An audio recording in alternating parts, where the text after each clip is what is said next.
Bonsoir. La semaine dernière, je vous ai parlé de l'île Maurice, ce minuscule État perdu dans l'océan Indien.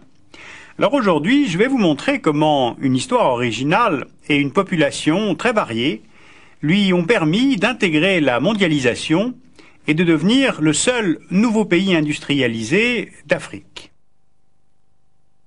L'île Maurice est située dans l'océan Indien, à environ 10 000 km de l'Europe, 4 000 km de l'Inde, 5 500 km de l'Australie et 2 000 km de l'Afrique du Sud.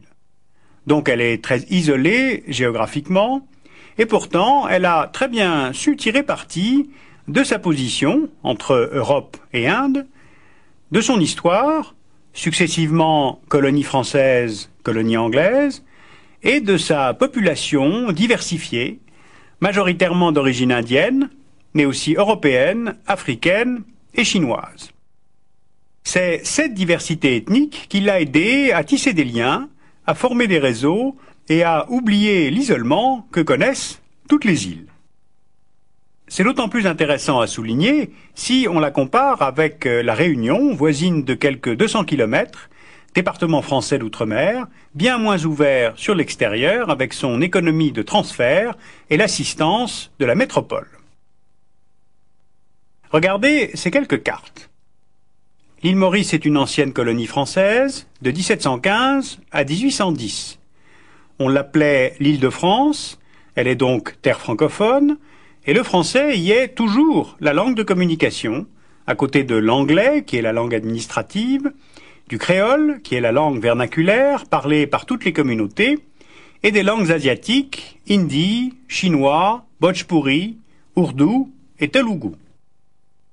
D'ailleurs, le sommet de la francophonie s'y est tenu en 1994, et chose peut-être unique au monde, la langue française y est en expansion face à la langue anglaise. Elle est aussi une ancienne colonie britannique, de 1814 à 1968, donc l'île est membre du Commonwealth, ce qui fait qu'en tant qu'ancienne colonie française et ancienne colonie anglaise, elle bénéficie des accords tarifaires de l'Union européenne, grâce aux accords de Lomé sur le sucre, achetés au-dessus du cours mondial, et sur le textile, grâce à ce qu'on appelle l'accord multifibres, qui a favorisé le développement d'ateliers dans sa zone franche. Résultat, l'île Maurice est défendue devant les instances de Bruxelles par la France, au nom de la francophonie, et soutenue par la Grande-Bretagne du fait de son appartenance au Commonwealth. Alors, grâce à sa forte population d'origine indienne, qui avait été importée par les Anglais pour travailler dans la canne à sucre, l'île Maurice entretient des rapports étroits avec l'Inde du Sud. Elle est d'ailleurs le 4e investisseur étranger en Inde, qui est un de ses principaux fournisseurs.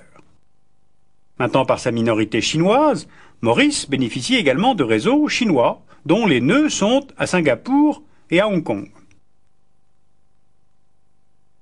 Alors maintenant, la position géographique proprement dite. L'île Maurice fait partie de la Commission de l'océan Indien, la COI. Elle regroupe depuis 1984 les principales îles de la région, Réunion, Maurice, Madagascar, Seychelles, Comores, avec pour but le développement des échanges commerciaux entre les pays de la zone et la mise en œuvre de grands projets régionaux. Elle fait de même partie de l'Indian Ocean Rim, l'IOR, un espace de coopération plus international, à vocation économique et commerciale. D'ailleurs, l'IOR a été initié par l'île Maurice en 1995. L'ensemble regroupe les pays riverains de l'océan Indien, en Afrique, au Moyen-Orient, en Asie et en Océanie.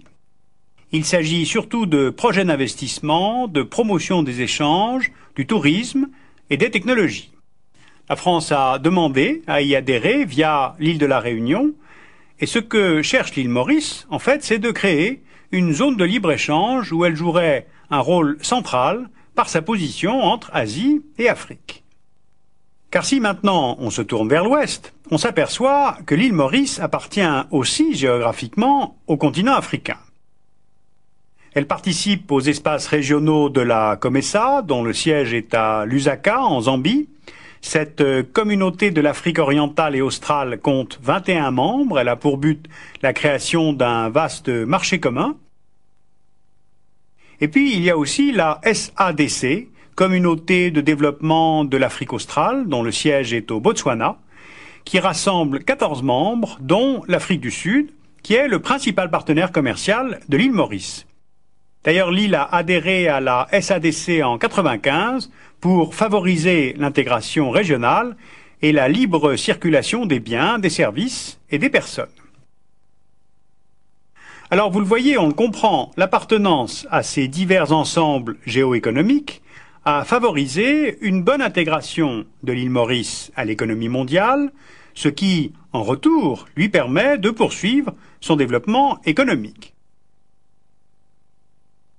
Son économie, on l'a vu la semaine dernière, repose sur l'industrie textile, confection, bijouterie, appuyée par des investissements nationaux, mais aussi asiatiques et européens, et qui fournissent la plus grande part de ses exportations.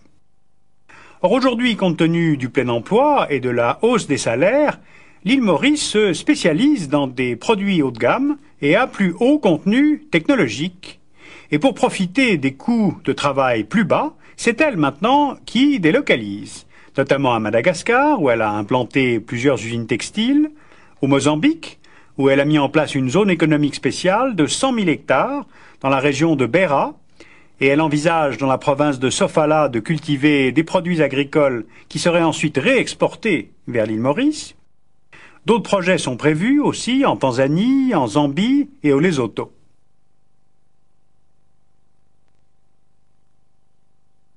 On le voit, l'île est aussi au croisement des lignes aériennes nord-sud venant d'Europe et est-ouest venant d'Inde, d'Australie et d'Afrique du Sud.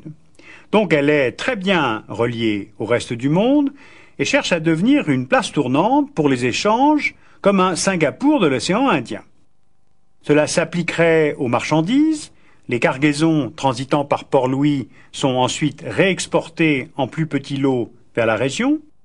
Et cela s'applique aussi aux services, banques offshore, assurances, pour l'Europe, l'Asie et les États-Unis, car elle peut jouer sur le décalage horaire et tirer profit des nombreuses langues qui sont parlées dans l'île, pour capter aussi bien les marchés occidentaux que les marchés asiatiques. Alors vous voyez, le bilan de ces 30 ans d'indépendance est plutôt positif pour ce petit pays. On le voit, tout est lié, les atouts sont nombreux, l'île sait bien en jouer, que ce soit l'ouverture sur l'extérieur, ou le tourisme, ou une bonne cohabitation entre populations. Cela dit, il y a des revers à cette médaille. Les inégalités sociales se creusent maintenant, on assiste à l'émergence d'une société à deux vitesses, avec de plus en plus d'exclus. Et les signes de ce malaise social, ce sont ces émeutes qui ont eu lieu en mars 1999, au sein de la communauté créole. Celle-ci se considère comme laissée pour compte de la prospérité mauricienne. En effet, il reste des zones d'habitation précaires à proximité de la capitale, des écoles sont construites, mais les enseignants ne sont pas toujours à la hauteur, ce dont les dirigeants n'ont pas forcément conscience. Le multilinguisme, a priori, c'est une bonne chose, mais on s'aperçoit que ni l'anglais ni le français ne sont parlés correctement, notamment par les enseignants ou à la télévision. Alors comme le dit le poète mauricien Édouard Molnick, je cite « Mon île est un ghetto si mes yeux ne se rivent qu'au nombril de la terre. Mon île est une aubaine si je monte à l'assaut des chemins océans. » Alors le paradoxe, c'est cela. Ce pays, ce gouvernement ont su trouver la recette pour créer des richesses. Maintenant, il faut qu'ils inventent la formule pour les redistribuer.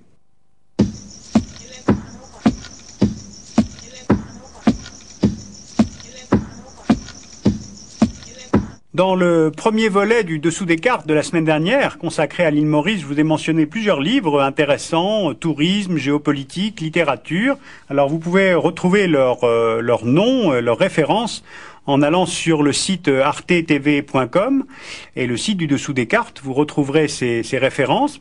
Cette semaine, c'est l'époque des annuaires.